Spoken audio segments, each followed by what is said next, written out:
واش الخوت، السلام عليكم، مرحبا بكم في فيديو جديد. اليوم غادي نهضروا على واحد الموضوع اللي طفى فجأة في الساحة الإعلامية المغربية ما بين إلياس المالكي يا سيدي إلياس المالكي ورشيد العلالي.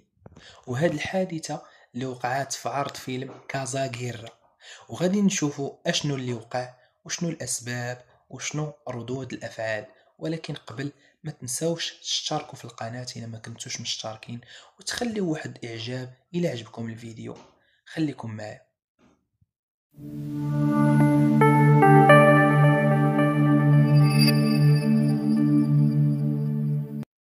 المهم، القصة بدات نهار الجمعة 12 شتنبر 2025 في العرض الخاص ديال الفيلم كازاغيرا.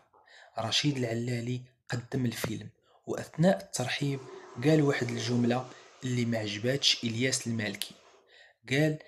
قالوا لي اجي تقدم واحد الفيلم عائلي، سولتهم شكون فيه. غير سالة رشيد العلالي هاد الجملة في البلاصة، إلياس المالكي اللي كان حاضر خرج من القاعة غضبان، ما عطاش مزيد من الشرح في الدخول رغم محاولات الحاضرين باش أنهم يهدنوه. وإلياس المالكي معروف بالمحتوى الجريء ديالو اللي فيه كلمات قوية تقدر تبان للبعض أنها غير ملائمة، خصوصا في سياق عائلي. ومن جهة أخرى رشيد العلالي اللي سبق وقال أنه كيرفض استضافة إلياس المالكي في البرنامج ديالو رشيد شو لأسباب كتعلق بالمحتوى الذي لا يقدم إضافة حسب الكلام ديالو.